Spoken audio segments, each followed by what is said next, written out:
Si tu nous dis que Rudy Garcia, il a le niveau pour entraîner le Napoli, alors Balerdi, il a le niveau pour jouer au Real Madrid. De Laurenti pense que le mec, il dépense 1 euro, il meurt. Guardiola, meilleur coach de l'histoire, c'est même pas le meilleur coach de l'histoire du Barça. Il faut arrêter avec Payet, c'est un grand joueur. Raphaël Leao du Milan, c'est une immense fraude. Alex Ferguson, c'est juste un Giroud qui a eu beaucoup de moyens, c'est pour ça qu'il a réussi. Si t'enlèves le championnat anglais, allemand, espagnol, italien, portugais, lituanien, la Ligue 1, c'est le meilleur championnat européen.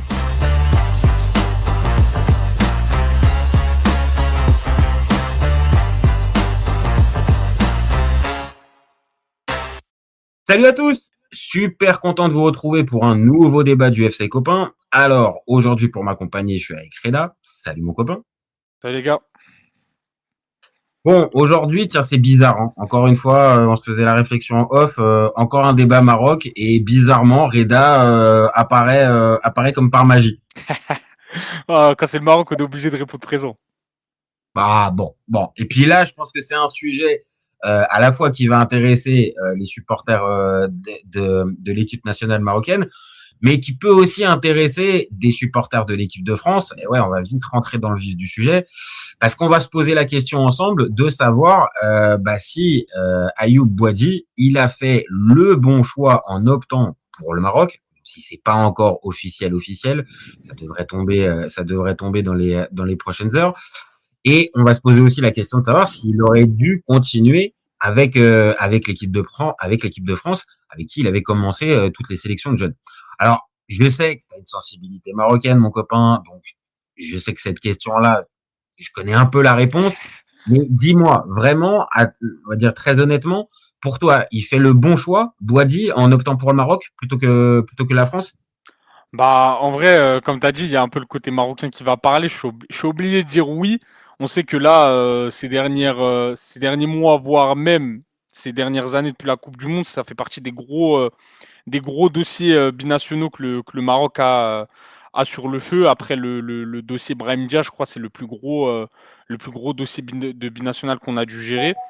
Et pour le coup, moi, je sais que pendant très longtemps, il y avait la question de est-ce qu'il va venir à la CAN, est-ce qu'il va pas venir avant, est-ce qu'il va être là pour la Coupe du Monde. Et là, pour le coup, en termes de timing, je pense que c'est le bon moment pour faire son choix, parce que là, on l'a vu, je pense qu'on n'a pas besoin de le présenter. Il a quand même fait ses marques, que ce soit en Ligue 1 ou en Ligue des Champions. Et c'est un profil très très intéressant, que ce soit pour la France ou même pour le Maroc. Et là, pour le coup, en termes de timing, je pense que c'est le meilleur moment pour faire son choix entre la France et le Maroc. Alors, je vais te poser une question directe, parce que forcément, ça rentre dedans dans on va dire, dans la réflexion, je pense aussi de Boadi. Est-ce que donner cette réponse-là définitive, donc de son choix, juste avant la Coupe du Monde, est-ce que c'est pas un peu opportuniste? Et deuxième question, est-ce que c'est pas un peu risqué?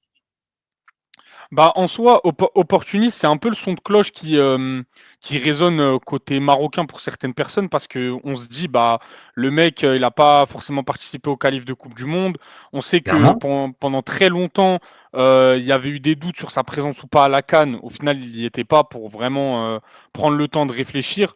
Et là, surtout avec l'arrivée du nouvel entraîneur, bah, il doit reconstruire un nouveau groupe. Et il y a eu un rassemblement après cette CAN-là où il n'a pas été présent, où pendant longtemps, il y avait son nom qui était sur la table. Et là, pour le coup, venir au rassemblement de la Coupe du Monde, ça peut être perçu comme un choix d'opportuniste.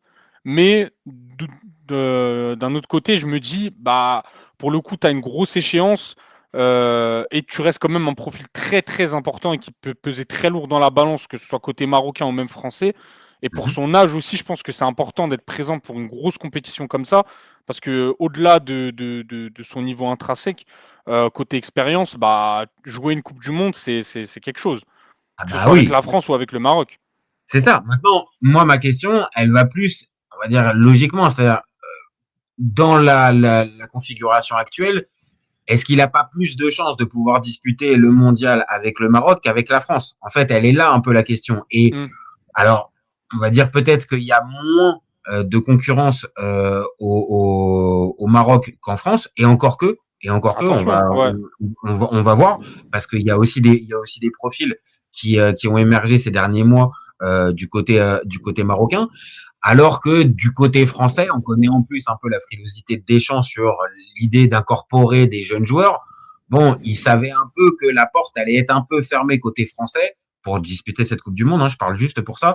Alors que du côté marocain, on vient de le dire, il y a une porte un peu plus ouverte. Maintenant, quand je parle de risque, c'est que forcément, tu viens de le dire, il n'a pas participé à la phase de qualification. On le sait, généralement, dans une Coupe du Monde, il y a un groupe qui se forme un peu, généralement, pendant les éliminatoires, pendant les matchs un peu compliqués, où tu vas jouer à l'extérieur et tout ça. Lui, arriver comme ça, est-ce que c'est pas lui mettre, encore une fois, une pression plus forte, un peu à la Brahim Diaz, avec, bon, bah ok, tu viens d'arriver, maintenant, montre-nous directement pourquoi on a fait le forcing pour pouvoir te prendre. Bah après, tu vois, moi j'ai deux exemples très deux exemples très récents et très factuels qui me font dire que ça peut ne pas être un frein ou au contraire ça peut justement être bénéfique pour lui. Bah l'exemple de El Ainaoui et El Mourabet qui sont arrivés très rapidement et juste avant une grosse compétition, en l'occurrence El Ainaoui juste avant une CAN et El Mourabet qui est arrivé au dernier rassemblement. Pour le coup, leur adaptation elle a été très rapide. Donc je me dis que, au vu du niveau de Boadi, ça peut ne pas être déconnant de le voir arriver sur. Je crois qu'on a 3 matchs amicaux. On en a un contre le Burundi, un contre Madagascar et un contre la Norvège. Tu as 3 matchs avant la Coupe du Monde. En 3 matchs, je me dis qu'il peut s'incrémenter rapidement dans ce milieu de terrain. Et tout à l'heure, tu as parlé du milieu de terrain de la France. Si on prend les dernières listes de la France. On peut dire que c'est un des milieux où il avait le plus de chances de participer à une compétition et d'être sélectionné. Là où, comme tu l'as dit, au Maroc, tu commences à avoir des grosses têtes qui commencent à émerger, qui commencent à vraiment être implantées dans ce milieu de terrain-là. Donc je me dis qu'il peut s'incrémenter. En plus, connaissant sa qualité intrinsèque, pour beaucoup, il y a des gens qui vont dire il est trop jeune, etc. C'est peut-être un peu trop tôt pour l'appeler, etc. Mais moi, en ayant vu ce qu'il a pu faire avec Lille, je me dis que c'est pas du tout déconnant de l'appeler à 3 matchs d'une Coupe du Monde et de l'intégrer directement dans ton milieu de terrain, surtout au vu du profil. Pour moi, ça peut totalement le faire. Bah oui, parce que là, je suis en train de partager un peu je partage la liste des joueurs. Alors, c'est une liste un peu non exhaustive, hein. Il y a d'autres profils aussi qui peuvent se rajouter. Et on le sait, Wabi, il va mettre une liste peut-être d'une cinquantaine de joueurs. 55 en premier, puis 30, puis 26. Voilà, tu vois. Donc, il va y avoir forcément encore d'autres noms par rapport à ça. Maintenant, on sait qu'il y a des joueurs qui, en 2026, là, avant de débuter cette Coupe du Monde, partent un peu avec une longueur d'avance dans ce secteur du milieu de terrain. Moi, il y en a deux que je vois un petit peu au-dessus, on va dire, de la concurrence. Je dis pas forcément en termes de niveau, mais au-dessus de la concurrence. C'est Ounahi et El Ainaoui. Pour moi, c'est les deux joueurs qui vont normalement, on va dire, être titulaires s'ils sont à 100% physiquement. Est-ce que tu penses qu'un Boadi, ça peut être le chaînon manquant de ce duo-là, ou comme on vient de le dire, peut-être attendre de voir l'acclimatation, de voir si peut-être il peut passer en backup d'un des deux avant. Toi, tu le verrais comment? Chaînon manquant, ou on va lui laisser encore un petit peu de temps pour voir si ça colle? Clairement, je pense que au vu de son statut et de ce qu'il a montré et des profils actuels qu'on a dans ce milieu de terrain-là, moi je le vois clairement comme le chaînon manquant de ce milieu à 3 avec El Ainaoui et Ounahi, parce qu'on a vu, on a des joueurs qui ont dans ce milieu de terrain-là qui ont du mal à prouver et qui sont bons en club. On l'a dit dans nos précédents débats. Je pense à El Khannous ou Saibari. On a El Mourabet qui a fait des entrées plutôt intéressantes sur ce dernier rassemblement-là. Mais je pense que Boadi, et ça j'ai pas peur de le dire, s'il est appelé, c'est clairement pour avoir une place de titulaire et c'est pas vraiment pour être sur le banc et on va dire faire partie de ce groupe et avoir des bouts de match. Là pour le coup, si tu l'appelles, au vu de son statut, tu l'appelles pour être clairement titulaire dans ce milieu de terrain là. Et on l'a vu avec pour moi c'est entre guillemets la relève d'un Sofiane Amrabat qui est un peu sur la pente descendante dans ce milieu de terrain là, et intégrer un Boadi aux côtés d'un El Ainaoui et d'un Ounahi, ça peut être vraiment un milieu à 3 qui peut très bien fonctionner. Bah, c'est ce que j'allais te dire. Alors après, Boady, moi je trouve. Alors les stats, quand là je vais partager les stats qu'il a eu cette saison. Si on est basique, on va dire ouais, c'est pas si ouf que ça parce que voilà, c'est 41 matchs, il marque 0 but et il fait qu'une passe décisive.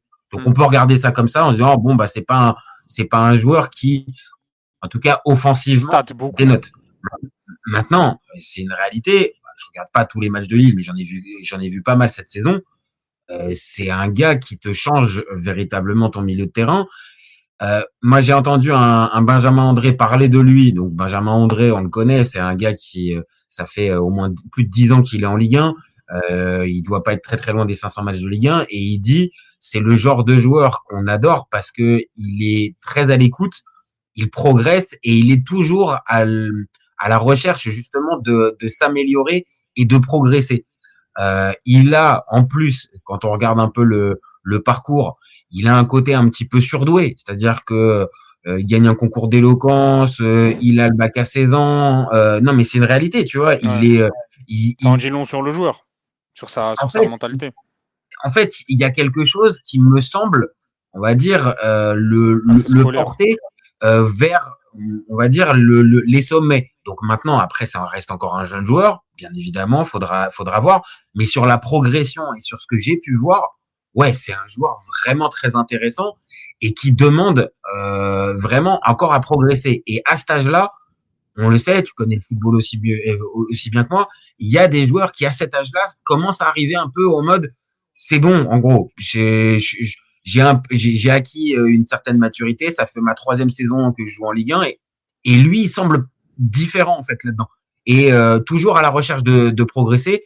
Et ça, pour moi, j'avoue que ça, c'est un vrai talent, un vrai plus pour le Maroc de récupérer ce type de joueur en fait. Moi, en fait, le truc qui me fait un peu pencher positivement par rapport à son profil, c'est que je trouve que pour son âge, il est très insouciant, mais positivement. Parce que moi, j'ai surtout en tête les matchs de Ligue des Champions qu'il a disputé, Ouais. c'était l'année dernière ou il y a 2 ans. Ouais, ouais. Et tu le vois contre des grandes équipes, bah, il a pas de quand tu le vois jouer, il joue sans pression. Pour lui, c'est limite naturel et il est très très bon dans ce qu'il fait.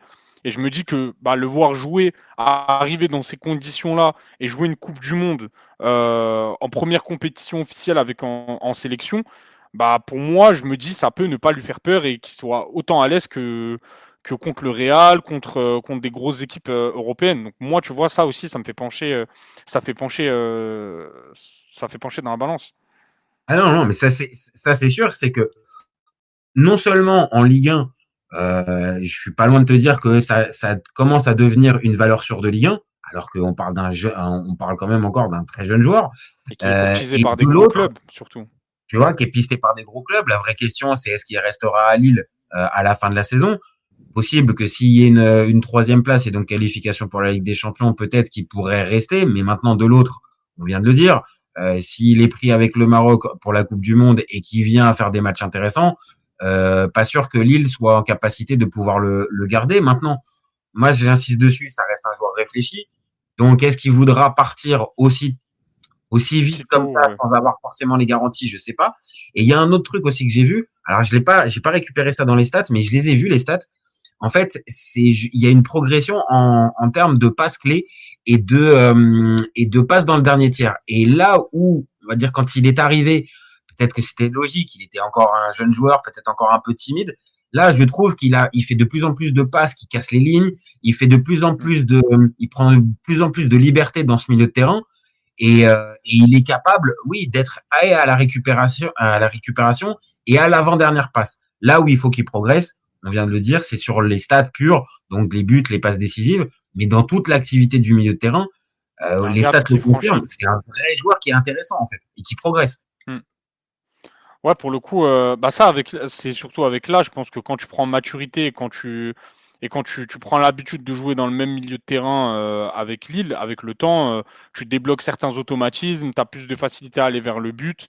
Là où quand tu commences à jouer dans un milieu où c'est nouveau, bah, tu vas être un peu plus sur la retenue, même si j'ai pas eu ce sentiment-là quand il a débuté. Mais c'est sûr qu'avec le temps et avec la maturité qu'il va prendre, c'est sûr que je pense que ce côté plus décisif et où il va réussir un peu plus à gonfler ses stats, ça va venir avec le temps, ça c'est sûr. Bah, là, on a Laoni qui intervient souvent sur la chaîne et qui sera tout à l'heure de même en débat, qui nous dit le PSG regarde aussi Boadi. Donc mine Là, de rien, c'est pas rien. c'est pas rien, tu vois, quand on connaît aussi un peu l'exigence de Luis Enrique du PSG de 2026, t'intéresser à un profil comme Boadi, quand tu vois ce que Luis Enrique est capable de faire avec un Vitinha, un Joao Neves, un Zaïre Emery, un Fabien Ruiz, tu peux te dire qu'un Boadi, si ça vient arriver dans cette configuration-là, ça Ça peut être pourrait super aussi faire intéressant. progresser. Hein. Bah ouais, c'est ça, surtout que bah, il est régulièrement, je sais pas s'il a été nommé dans les espoirs de Ligue 1, mais c'est un secret pour personne. Il fait partie des jeunes les plus talentueux de la Ligue 1 depuis plusieurs années. Et comme j'avais dit tout à l'heure, il n'y a pas que le PSG chez qui il est courtisé, il y a quelques clubs européens en dehors de la Ligue 1 qui sont intéressés par son profil parce que pour le coup, au vu de son âge et de ce qu'il propose, bah c'est pas passé sous les radars. Et là, le fait de vraiment devoir faire un choix dans sa carrière internationale, bah, ça peut vraiment aussi lui faire passer un gap et augmenter la lumière qu'il y a sur lui dans Ah bah, les années qui arrivent. Parce ah que bah jouer c'est une ça. Coupe du Monde à 18 ans, il n'y a Ah ouais. pas énormément de joueurs qui l'ont fait. Surtout ces dernières années où on sait que le foot c'est devenu de plus en plus précoce. Malgré Mhm. ça, jouer une Coupe du Monde à 18 ans, bah là par exemple, Lamine Yamal, il joue sa première Coupe du Monde. Mbappé, il l'a joué à 18 ans. Mais les joueurs qui en ont joué à cet âge-là, je peux t'en citer pas énormément, parce qu'il n'y en a pas Bah, beaucoup. alors, comme tu viens de le dire, maintenant c'est de plus en plus précoce, mais on va dire dans l'histoire, les jeunes joueurs de 18 ans qui font des coupes du monde, peut-être dans la peau d'un titulaire, t'en as pas beaucoup. Bah, c'est Donc ça. c'est pour ça qu'évidemment le côté opportunité et peut-être opportunisme, si on est un peu dur, peut rentrer peut rentrer en ligne de compte. Maintenant de l'autre, voilà, c'est une carrière, ça peut aller très vite. On le dit assez vite, une blessure et tu peux très vite perdre et ton niveau, ton attractivité et les clubs intéressés. Donc là, on est sur un jeune joueur qui progresse, on vient de le dire. Maintenant, dans la question, là, on s'intéresse beaucoup au côté Maroc. Maintenant, si on s'intéresse côté équipe de France, on vient de le dire, ok, peut-être qu'il n'aurait pas été là. On est d'accord, toi et moi, quand même, que si on est en charge Pragmatique. des équipes nationales françaises, on fait la gueule quand Ayoub Boadi là il décide de partir parce que la place, je partage les stats, mais Boadi il a joué en U16, U17, U18, U20, U21 et il était même Ouais. capitaine de la sélection espoir. Ouais, ça pour le coup, bah il y en a pour beaucoup, français ou pas. C'est le chemin, il était déjà tout tracé. Le mec, il a joué je sais pas combien de compétitions en jeune. Et après, ce qui m'étonne pas forcément, c'est que il y a de, c'est assez compliqué pour les jeunes joueurs qui sont imposés dans les sélections espoirs de se faire une vraie place en A. Moi, là, de tête, j'en ai pas énormément. Le dernier qui me vient en tête, c'est Zaïre Emery. Mais Non, t'as un Manu Koné. T'as un Manu Koné Koné aussi. qui a fait les espoirs, en plus en faisant les JO et qui est passé derrière après avec Deschamps. C'est en fait, moi, ce que je me dis, c'est qu'au vu, et on connaît les talents qu'il y a dans les sélections jeunes en France, bah, il y en a très peu qui arrivent à s'imposer, en tout cas sur la longévité, en équipe de France A. Tu as beaucoup de joueurs qui étaient talentueux, il y en a plein, hein, et qui ont 1, 2, 3 sélections, voire pas du tout, alors que c'était des tauliers en équipe de jeunes. Et Ah ouais. Boadji, c'est un cas encore plus particulier parce que quand tu es binational, bah, tu sais qu'à côté, tu as un autre pays qui va venir te récupérer. Oui. Maintenant, c'est ça le truc. Donc c'est pour ça que je pose la question évidemment sur l'équipe de France, parce que ok, peut-être que dans le profil, je sais pas il serait parti, donc on va dire dans un rôle de potentiel titulaire, parce que t'as des Ah oui. gars qui T'as sont là et des en gars qui plus sont on déjà connaît Deschamps. implémentés. C'est Et ça. surtout que, On connaît Deschamps. si je reviens sur, je crois que c'est Guy Stéphane qui avait dit ça il y a quelques mois. Il a dit que pour lui, entre guillemets, la liste, elle était déjà faite et qu'ils n'allaient pas incrémenter des joueurs qui n'ont jamais eu de sélection. Donc là, pour le coup, ça donne un peu le son de cloche à Bouhaddi pour te dire, bah là, pour le coup, si tu joues pas avec le Maroc, tu joueras pas de Coupe du Monde. Bah, peut-être que là, on va dire, c'est peut-être là où la déclaration est maladroite de la part de Guy Stéphane, parce que peut-être en voulant communiquer peut-être de manière un peu transparente, bah, peut-être que là tu fermes ou en fait définitivement la porte pour Bouhaddi qui se dit bon bah ok, Bah, du de coup, toute ouais. façon j'ai pas été appelé une fois, peut-être il a été dans les présélections mais ça je sais même pas, mais il a pas été appelé. L'adjoint te confirme quelques mois avant le début de la Coupe du Monde, il y aura pas d'essai, il y aura pas de joueurs qui réintégreront le groupe, qui n'ont pas de sélection avant. Bon, bah, peut-être que là aussi, c'est un élément. Je dis pas que c'est que ça, mais ça a pu jouer Ça en fait aussi. partie. Et peut-être que l'équipe de France, sur ce dossier-là, bah, c'est moche à dire parce qu'encore une fois, on parle de sélection et on en a déjà parlé ensemble. C'est pas des clubs, tu vois, c'est pas des négociations, mais c'est différent. Mais n'empêche que sur ce dossier-là, l'équipe de France, bah, c'est une réalité. Elle a mal travaillé parce que si tu travailles correctement, tu rassures justement ce joueur-là en question que tu as dans le giron fédéral depuis les U16. Et derrière ça, en fait, oui, d'accord, bah, il y aura le pays de tes parents qui viendra te solliciter, pas de problème, mais n'empêche que nous, on t'a rassuré, on t'a donné toutes les clés. Là, force est de constater qu'elles ont pas dû être données, les clés. Parce que pour qu'un joueur réfléchit comme ça, opte pour le Maroc, c'est qu'il a plus de garanties côté Maroc. Moi, c'est ce que je vois. Hein. Après aussi, je pense que sans forcément être dans le fatalisme, je pense qu'il y avait plus de comment dire, il y avait plus de besoins du côté du Maroc que du côté de la France, et je pense qu'il a peut-être ressenti dans le sens où bah si tu viens au Maroc et on sait très bien que pour convaincre des binationaux, le Maroc est très très fort dans ça.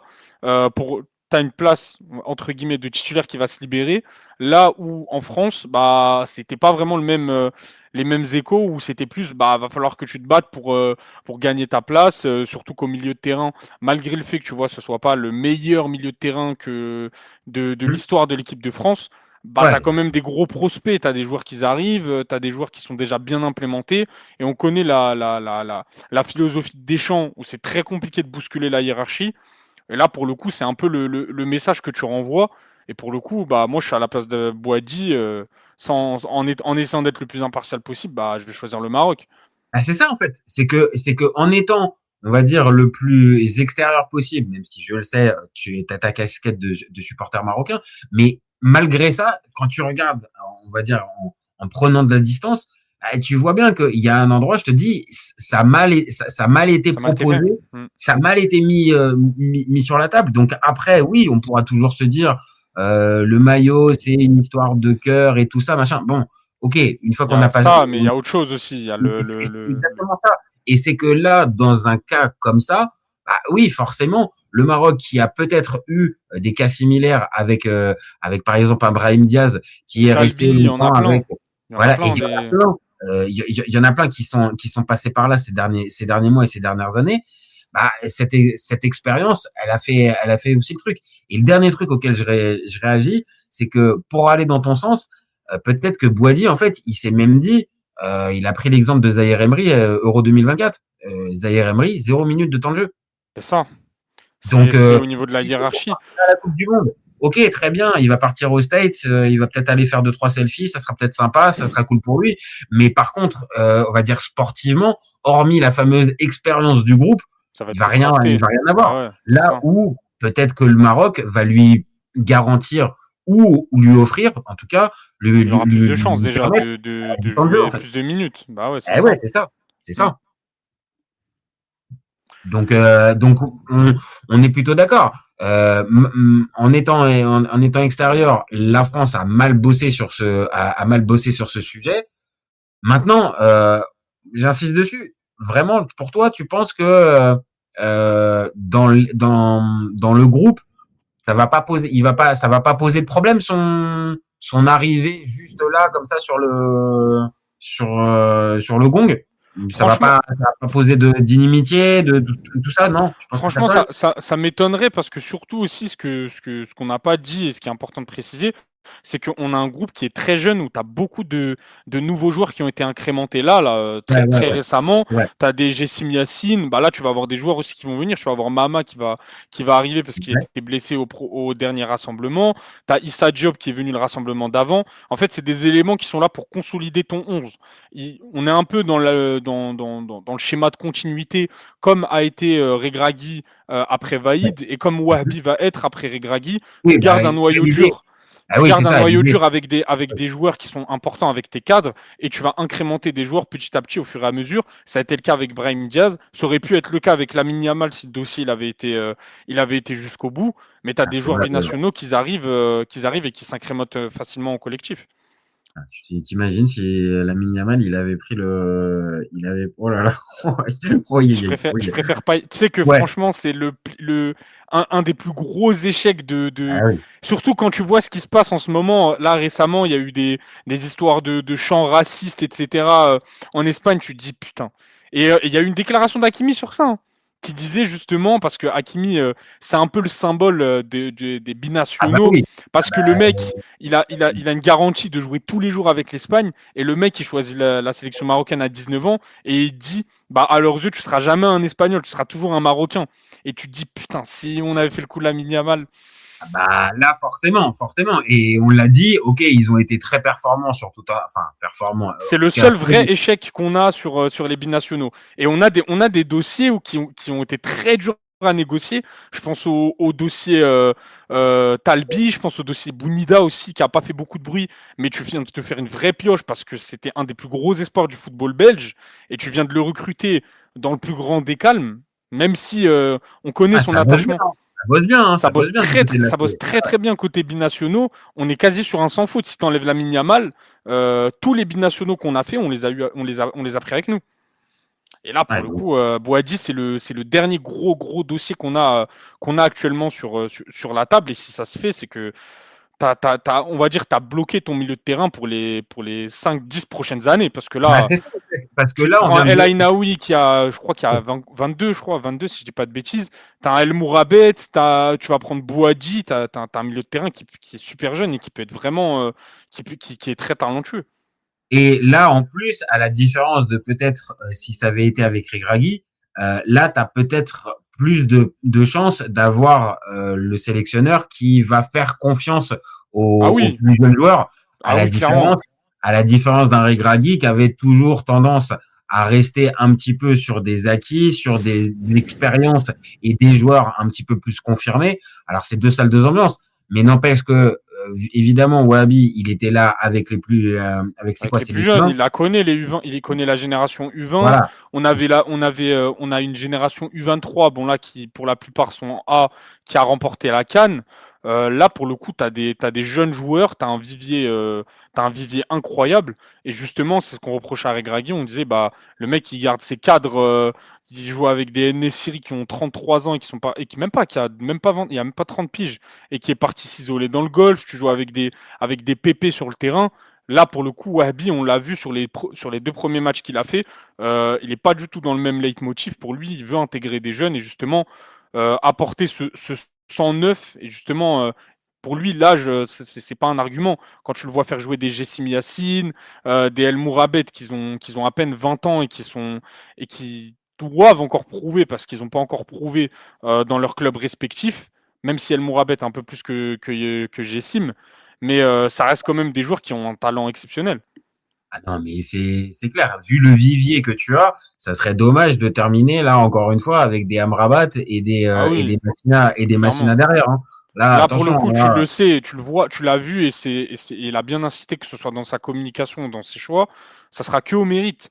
Il y a plus de statut qui existe, personne n'a de place intouchable, et ça sera au temps de jeu et au mérite, et le joueur qui est blessé, qui est pas performant ou que sais-je, il jouera pas. Peu importe qui t'es, tu peux être Brahim Diaz, tu peux être Hakimi, si t'es pas bon, tu joues pas, si t'es bon, tu joues.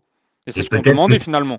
Et c'est ça. Et peut-être que c'est aussi cette présentation qui a plus séduit un Boadi dans l'affaire, en se disant que voilà, il y a un nouveau chapitre qui est en train de s'écrire avec un nouveau sélectionneur.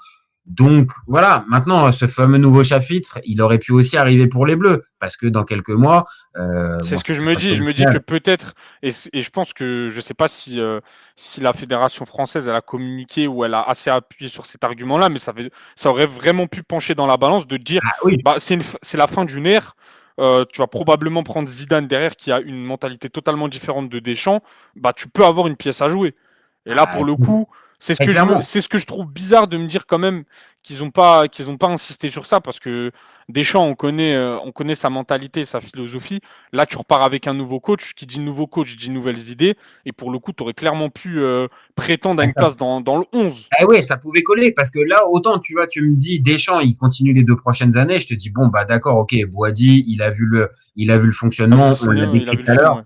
Bon, c'est bon, ça va, tu vois. OK, on va dire c'est plutôt logique. Mais si tu ajoutes dans la balance que bah oui, Deschamps dans quelques mois c'est terminé et que secret de Polichinelle, c'est Zidane qui va prendre la suite, évidemment, un Zidane sans aller jusqu'à te dire que c'est un formateur dans l'âme ou que c'est un amateur de jeunes joueurs, ce type de profil, j'ai du mal à me dire que Zidane aurait dit non, vas-y, ça m'intéresse à lui. Bah oui. Et ouais, tu vois. Donc pour moi, c'est là où peut-être la fédération a mal bossé. Maintenant, c'est ce qu'on dit depuis tout à l'heure. La Coupe du Monde 2026, elle a pesé très lourd dans la balance. En fait. Bah oui, parce qu'un Boadi qui ne joue pas la Coupe du Monde, que ce soit avec la France ou avec le Maroc, bah ça va faire tiquer. Même nous, déjà à la base, ça a fait tiquer beaucoup de personnes qui ne soient pas présents à la CAN, parce que il faisait partie des gros absents, parce que pour beaucoup de personnes, dont moi, je le voyais être à la CAN. Et c'est pas et honnêtement, ça aurait pas été une surprise de le voir jouer titulaire, parce que je pense que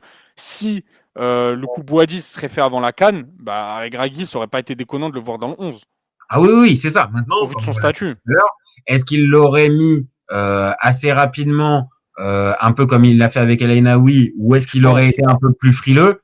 Bon, tu vois, c'est toujours la question. Maintenant, là, on a répondu à la question en disant que Wahbi, lui, normalement, dans sa manière de voir, il risque plus facilement de lui confier peut-être du temps de jeu et de l'incorporer rapidement dans cette Coupe du Monde. Comme il a fait avec Issa Diop, comme il a fait avec les nouveaux entrants de du dernier rassemblement. Surtout qu'il a la chance, parce que je ne sais pas si toutes les équipes ont ça, mais je crois qu'on est une des seules équipes à avoir 3 matchs amicaux, là où certains en ont 2 ou 1 ou pas du tout avant la Coupe du Monde. 3, j'ai pas regardé toutes les sélections et leurs programmes, mais pour l'instant j'ai 2 matchs à chaque fois prévus pour tout un tas de sélections, mais 3 j'ai pas. Donc là t'as vraiment avec 3, t'as le temps de le préparer. T'as de quoi. Alors après maintenant tu viens de le dire, on l'a dit aussi un peu tout à l'heure. S'il y a une liste de 55. Ouais, peut-être que pour pouvoir écrémer aussi, tu vois, un 3e match, ça peut peut-être être pas mal aussi. Parce oui. Après, je crois que les 3 matchs, ils ont lieu après la date butoir la communication de la liste. Ok, donc, d'accord. Tu seras déjà fixé sur qui ira à la Coupe du Monde. Ok, là, je suis en train de regarder. Ouais, c'est comme moi là, j'ai que Maroc-Norvège. Hein. Il y a Maroc, parce que les matchs, c'est officiel. Il y a Burundi-Maroc le premier, ensuite il y a Maroc-Madagascar et ensuite Maroc-Norvège. Parce qu'à la base, on devait faire 2 matchs. Le premier, je me rappelle plus c'était contre qui, et le deuxième, c'était la Norvège. Ensuite, il y a eu une demande pour faire 3 matchs. C'est prévu le 7, donc une semaine avant d'entrer en liste du Maroc. Il n'y a pas d'endroit. Les 2 matchs, ils sont avant, je crois. Je crois à Norvège, ça va être là-bas, ça va être aux États-Unis. Oui, et le match contre Madagascar aussi. Et le match contre le Burundi, je crois, c'est au Maroc. Si j'ai pas de bêtises, c'est là-bas. Ça m'étonnerait que le Burundi fasse l'aller-retour aux States pour aller faire un match amical, sachant qu'ils ne feront pas de compète. Là, pour le coup, ça m'étonnerait un petit peu. Et alors, il y a 2 messages qui nous disent, il y a Kassim qui nous dit Boadi est marocain, bien sûr qu'il fait le bon choix, vous êtes fous. Bon, écoute, Kassim, t'énerve pas, hein, nous on n'est pas fous, on est plutôt en train de dire le contraire, justement, qu'il fait plutôt le bon choix. Et on a Zach Out qui nous dit Boadi veut venir, mais les dirigeants du LOSC, ça les arrange pas. Et Zach qui nous dit Madagascar et Burundi, c'est au Maroc. Les 2 sont au Maroc. Ah ouais, je pensais que Madagascar, c'était aux États-Unis et Burundi, Maroc. Écoute, c'est ce qu'ils nous disent. Et moi, je voulais juste, alors on va avoir l'occasion d'en parler parce que justement la Coupe du Monde commence à très vite se rapprocher, donc on va avoir l'occasion. Mais voilà, je regarde le programme. Ça commence directement par le match face au Brésil. Derrière, t'enchaînes face à l'Écosse et tu termines face à Haïti. Est-ce que c'est l'entrée parfaite pour justement incorporer Boadi, ou est-ce que ça aurait été mieux l'inverse avec le match contre Haïti en premier match par rapport au Brésil pour toi? Bah, en vrai, franchement, j'ai même pas de préférence que tu commences par jouer par le gros en premier ou une équipe plus faible. Je me dis, tu joues le premier, bah, ça te met direct dans le bain, et je me dis, il peut, avec les 3 matchs déjà avant. Frérot, c'est grosse pression, hein, parce que là, le Brésil, ça reste Seleção, 5 étoiles sur le maillot. Après, c'est pas le Brésil des années 2000, hein. Mais ça reste le Brésil. C'est un statut qui reste à respecter. Mais moi, tu vois, surtout que la dernière confrontation qu'on a eue avec eux, on les a battus. Ils ont gagné, ils ont fait plusieurs matchs contre des équipes africaines, ils ont perdu aussi. Donc je me dis que voilà, c'est pas le Brésil des années 2000 avec les Ronaldo Nazario, etc. Non, mais ça reste respectable parce que c'est un statut en Coupe du Monde, etc. Mais il y a quand même des plus grosses nations que j'aurais préféré ne pas tirer, donc tant mieux pour nous. Mais je me dis, le Brésil, c'est un bon test, tu vois, parce que tu te dis, voilà, c'est une équipe sud-américaine, ça a un style de jeu propre à eux-mêmes, etc. C'est particulier. On l'a vu sur nos matchs de préparation, on a joué contre l'Équateur, qui nous a donné beaucoup de fil à retordre, donc ça a été déjà un premier test. Et là, pour le coup, ça peut être un bon, vrai premier test pour tester ce milieu de terrain à 3 avec El Ainaoui, Boadi et Ounahi, et voir un peu ce que ça donne face à une grosse équipe, là où contre Haïti ou l'Écosse, tu vas être un peu plus en domination, tu auras plus le pied sur le ballon, etc. Normalement, un match différent, tu vois. Normalement, oui. Maintenant, faut tester le champion d'Afrique. Hein. Quel meilleur test que jouer contre le Brésil pour tester les champions d'Afrique? Voilà, c'est que sur le papier, ok, comme tu l'as dit, et je partage, c'est pas la sélection de 2002 avec Rivaldo, Ronaldinho et Ronaldo. Par contre, si imagine t'as un Neymar qui vient être pris, tu peux avoir un quatuor avec Neymar, Vinicius, Rafinha, João Pedro. Bon, Neymar, il fait pas peur. Ouais, mais Neymar, il fait pas peur, mais même sur 10 minutes, avec un coup franc ou avec un truc comme ça. Bah franchement, j'ai vu quelques matchs de Santos et il est balourd, hein, Neymar. Hein. Franchement, c'est pas le Neymar qu'on avait au PSG ou au Barça. Ah oui, non mais alors là, non mais mon copain, pas de problème. Ça de toute façon, on va être d'accord depuis qu'il est Je pense que s'il est appelé, déjà qu'il soit appelé, ça va être beaucoup parce qu'il va falloir qu'il passe devant plusieurs noms. Mais s'il est appelé, je pense qu'il sera plus là pour le groupe ou le faire jouer des bouts de match. Ah oui, bien sûr. Non, mais attention, je suis pas en train de te dire qu'il va démarrer tous les matchs titulaires et c'était même pas sûr qu'il soit pris. Maintenant, Neymar, il me fait pas peur personnellement. Moi, j'ai plus peur d'un Rafinha, même Vinicius. J'ai pas si peur que ça. Oui, quand même. Je veux bien que tu es champion d'Afrique, mon copain, mais en sélection, Vinicius, il me fait pas si peur que ça. Hein. Honnêtement. Non, mais jusqu'à présent, de toute façon, on va être clair. Le Brésil, depuis une dizaine d'années en sélection, même une quinzaine d'années, tu peux élargir un peu. C'est beaucoup moins impressionnant, c'est beaucoup moins dominant. Donc, évidemment que là, tu peux me dire, je suis pas forcément très impressionné, je peux t'entendre.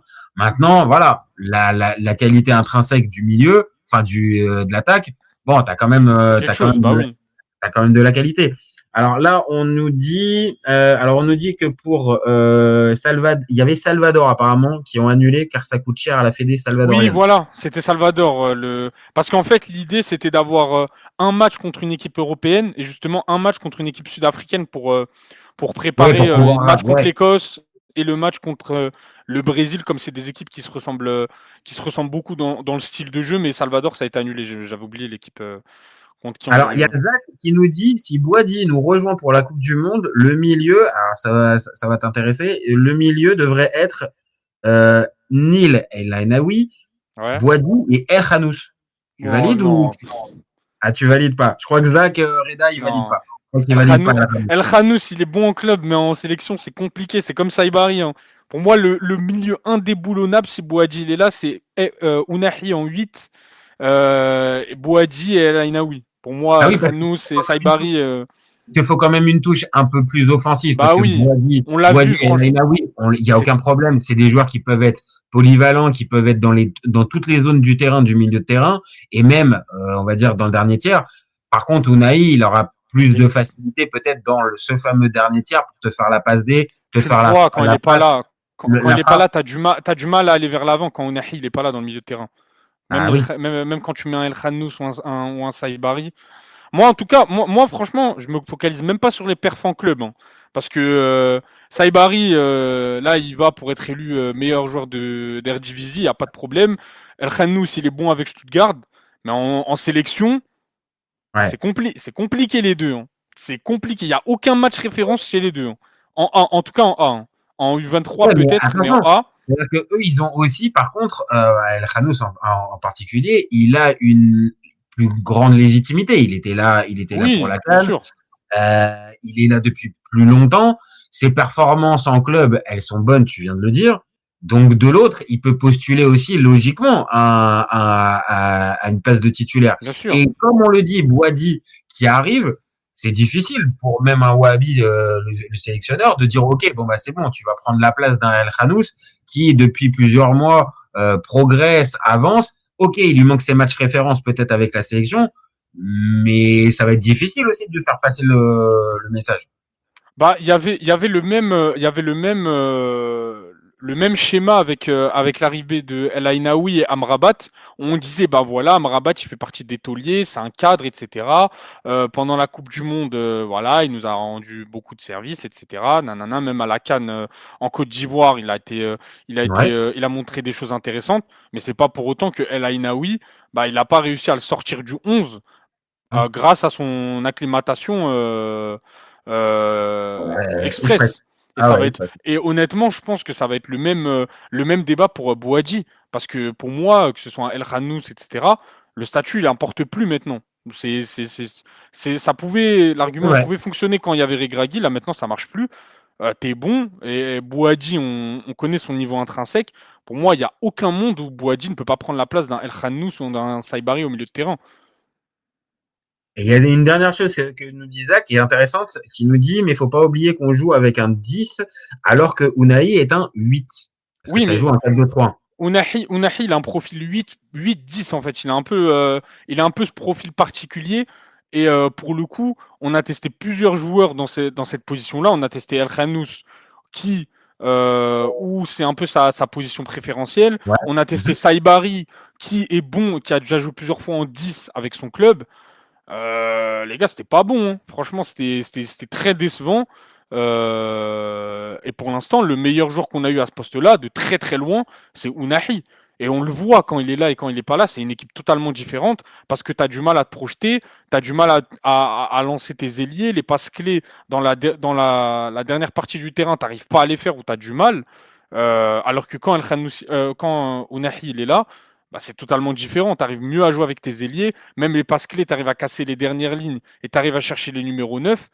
Alors qu'avec Saibari et El Khannous, c'est plus compliqué. Ouais, C'est pour ça que je dis je préfère largement Unahi qui a prouvé à cet endroit-là du terrain, là où des El Khannous et Saibari sont bons en club, mais n'ont aucun match référence à ce poste-là et sont très moyens avec la sélection.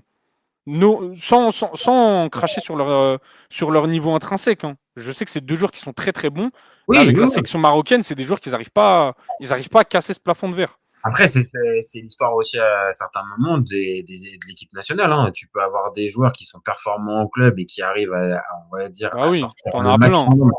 maximum de leur qualité parce qu'ils sont bien utilisés par l'entraîneur. Avec les coéquipiers, il y a un vrai feeling, il y a quelque chose. Puis tu les mets en sélection ou inversement. C'est plus généralement en sélection où ça déconne. Malgré le talent et tout ça, bah ça arrive pas. Donc peut-être que ça sera le cas. Moi, j'aurais tendance plutôt à dire que aussi Unai c'est peut-être le plus adapté. Après, il y a le sujet Brahim Diaz aussi en numéro 10 qui peut être tenté. Ouais, c'est la sachant que le grand souci qu'on avait avant, c'est qu'à droite, on avait personne qui faisait l'unanimité. T'avais un Akhomach qui était pas très bon. Et la seule solution que tu avais, c'était Brahim Diaz. À la CAN, ça a été un joueur très bon à droite. Là où aujourd'hui, tu peux entre guillemets, te reposer sur un Jessim Yassine qui commence à monter en puissance. Et on l'a vu qu'il peut être intéressant. Après, en tant que titulaire, je trouve que c'est encore un peu trop tôt. Là où je trouve que c'est mieux de l'utiliser en super sub. Tu le fais rentrer à la 70-70e où il est très technique et il peut être très dangereux en 1 contre 1. Et Brahim Diaz, pour moi, ça reste à droite, Abdé à gauche et Ounahi en 10. Pour moi, c'est la meilleure. Pour moi, Diaz, c'est pas son meilleur poste à droite. Maintenant, vu la configuration, l'effectif, les joueurs que tu as et tout ça, t'es obligé de le mettre à droite. Obligé de le mettre à droite. Pour le coup, tu l'as jamais testé en 10. Mais je vais dire, c'est pas non plus le moment de faire le scientifique fou et de vouloir mettre des joueurs à leur place, même en club. C'est pas sa position préférentielle, mais il joue à droite. Pour travailler ça, oui. Mais là, t'as pas le temps pour pouvoir travailler ça. Là, déjà, Wahabi, il est arrivé sur la dernière trêve internationale. Donc, tu peux pas. Il y a eu la CAN en début d'année. Enfin, non, c'est impossible. C'est impossible de pouvoir partir là-dessus. Et ce que nous dit Zach, c'est en parlant de El Khanous et Ounahi, les deux joueurs ont leur carte à jouer. Maintenant, on aura une décision sur le 10 après le match face à la Norvège, donc le dernier match amical. Et je suis assez d'accord. Je pense que là, il va y avoir des tests qui vont être faits. Oui, clairement. Là, ça va être un peu après le dernier amical, tu vois. Ça va être un peu la dernière répète, mais honnêtement, je pense que Wahabi, s'il a un Ounahi sous la main, après, le grand souci de Ounahi, c'est que physiquement, il est assez fragile. Et on l'a vu plusieurs fois. C'est ce qui pèse. C'est vraiment son grand défaut, c'est que physiquement, plusieurs fois, il n'a pas été présent à cause de blessures. Là où un El Khanous, il peut avoir une carte à jouer. Mais après, si tu as les deux à disposition, je pense que Wahabi, il va partir sur ce milieu-là. Je le vois très mal tenter un El Khanous, un Saibari ou que sais-je en 10. Je pense que ça va être ce milieu de terrain-là avec Brahim à droite et Abdé à gauche. Non, je pense aussi. Bon, bah écoute, en tout cas, nous, on s'est quand même positionné sur le dossier Boadi, les copains. Pour nous, il fait le bon choix parce que on l'a dit, Coupe du Monde, nouveau cycle, fin des statuts du côté du Maroc. Il a un profil en plus qui peut coller et qui peut vite s'adapter et s'incorporer dans le 11, en tout cas dans le groupe, et avoir des minutes de temps de jeu. Et puis voilà, est-ce qu'il aurait dû continuer avec l'équipe de France? Force est de constater, l'équipe de France a pas bien bossé sur ce dossier-là. Peut-être qu'il y avait d'autres éléments qu'on n'avait pas. Maintenant, sur ce qu'on a, nous, on va dire, de public et de rendu d'intéressant, bah oui, forcément, l'équipe de France, elle est passée à côté d'un profil. Est-ce qu'ils s'en mordront les doigts? Ça, c'est l'avenir qui nous le dira. Maintenant, est-ce qu'il fait le bon choix en optant le Maroc? Bon, on savait déjà que tu allais dire oui, mais tu continues de dire oui à la fin du débat, et moi, je vais dans ton train, mon copain.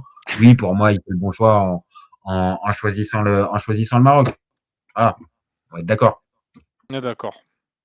Bon, bah merci à toi d'avoir participé. Merci à tous aussi d'avoir participé, à Kassim, à Zach, à Alibaz, à Kazaoui, à Laouni. Bref, à tous ceux qui ont regardé le live, n'hésitez pas à commenter, liker et partager. Dites-nous en commentaire si pour vous, bah, il fait le bon choix en optant pour le Maroc, ou il aurait dû continuer avec l'équipe de France. Et puis, n'hésitez pas aussi à vous abonner. C'est de ça qu'on a besoin et c'est ce qui nous donne de la force pour continuer. Et puis, bah, comme d'habitude, vous gardez en tête qu'OFC Copains, on est ouvert toute l'année. Ciao les copains. Ciao, ciao.